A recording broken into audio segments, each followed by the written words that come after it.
C'est autour du fleuve du Niger que, dès le XIIIe siècle, l'Empire du Mali va s'affirmer comme un territoire incontournable de l'Afrique de l'Ouest.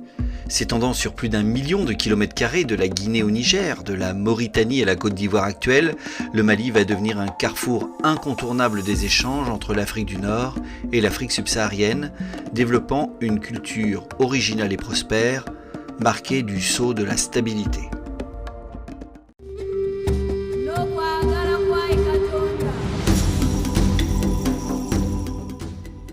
Aujourd'hui, dans le patrimoine de l'Afrique, un nom revient souvent comme patronyme fondateur, mais aussi comme symbole d'une certaine identité africaine. Il s'agit de Soundiata Keita. Il est le fils de Sogolon, que l'on appelle aussi Sogolon la Verruqueuse ou Sogolon la Vilaine. Elle sert de point de départ à l'épopée transmise de manière orale à partir du Moyen-Âge par les griots, ces bardes africains spécialisés dans les récits héroïques des pères fondateurs et gardiens de l'histoire ouest-africaine. Selon la légende, Sogolon, bossue, est informée par des devins qu'elle va mettre au monde un être extraordinaire. Devenant la deuxième épouse du roi du Manding, elle doit subir les affronts de la première épouse de son mari, qui se moque de son handicap. Son fils, Soundiata, est infirme et paralysé. Mais ne supportant pas les moqueries de la première épouse, à 7 ans, il se met à marcher.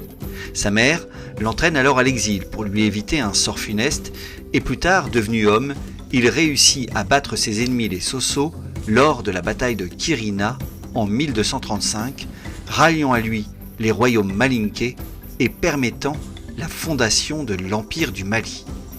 Aujourd'hui encore, cette légende sert à expliquer et à justifier l'ordre social au Mali, organisé en chefferie.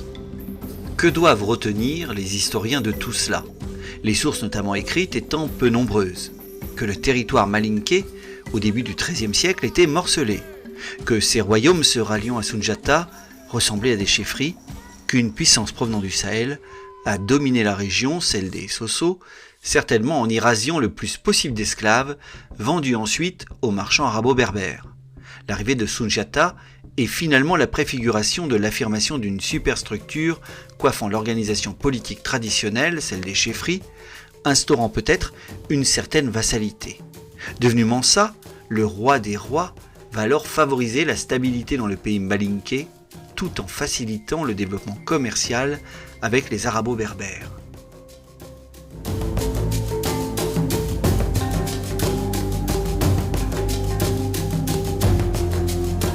Voici l'Atlas catalan du début du XIVe siècle, un ensemble de cartes dessinées par 2 cartographes juifs de Majorque.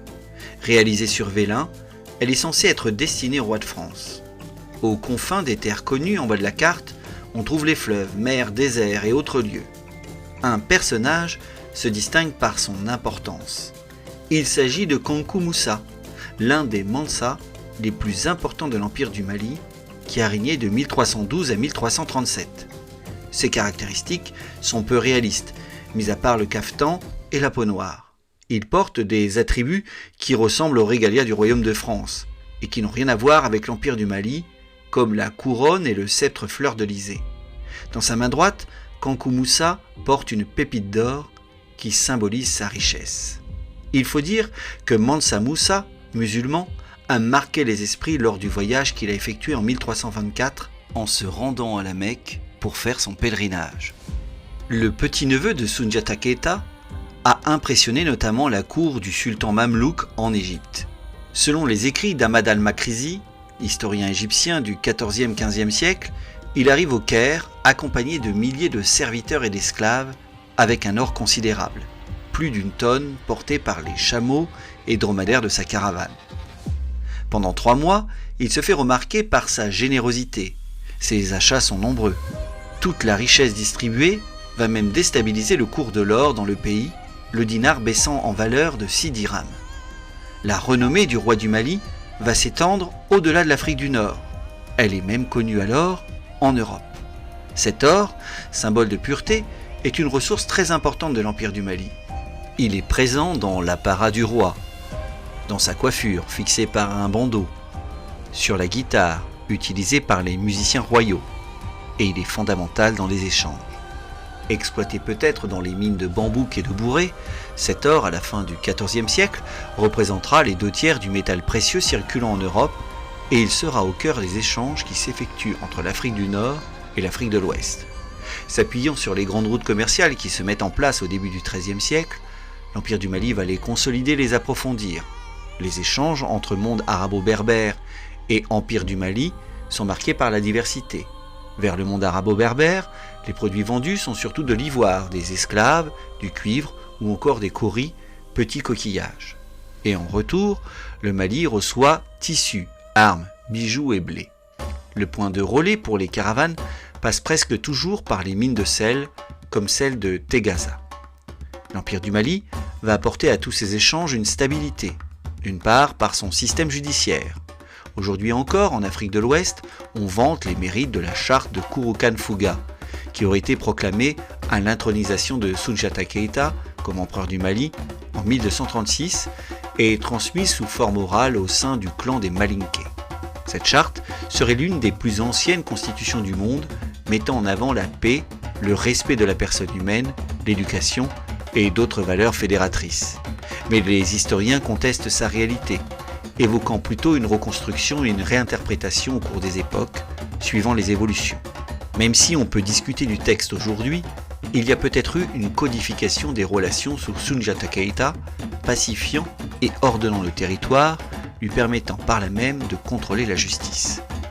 D'autre part, par le développement de postes commerciaux comme Walata à l'ouest de l'Empire du Mali ou de Tombouctou, le roi des rois va faciliter les échanges.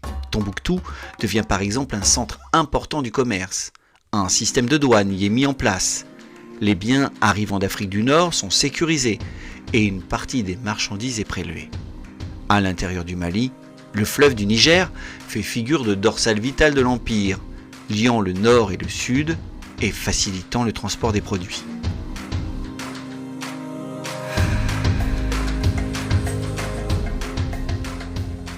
Mais l'influence du Mansa ne serait pas complète sans son rôle de bâtisseur.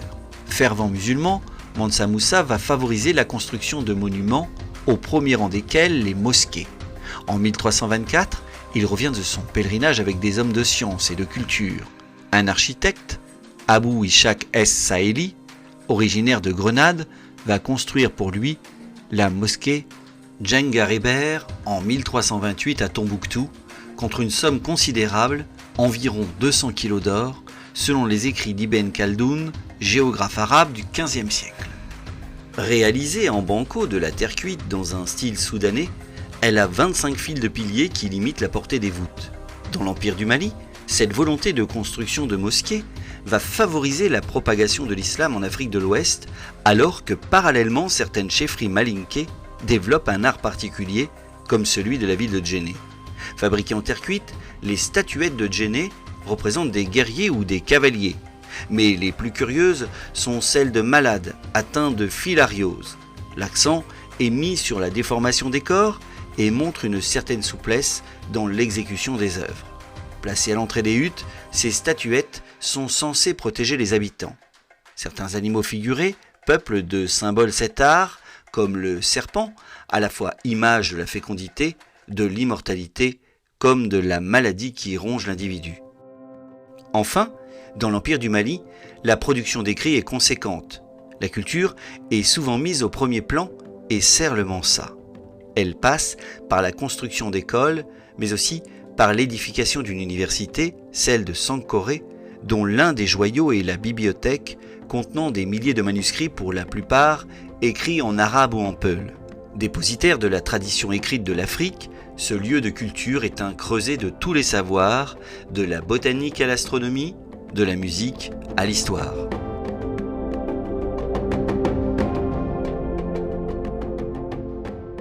Bien que l'Empire du Mali soit attaqué dès le XVe siècle par les royaumes Mossi, les Touaregs ou encore l'Empire du Songhai, il faut attendre 200 ans pour que sa superficie se réduise à celle que l'on connaît actuellement pour le pays. Tous les ans, à Tombouctou, les habitants participent activement au crépissage des mosquées pluricentenaires. Ce moment collectif est l'occasion de célébrer l'âge d'or des Mansa, aujourd'hui révolu.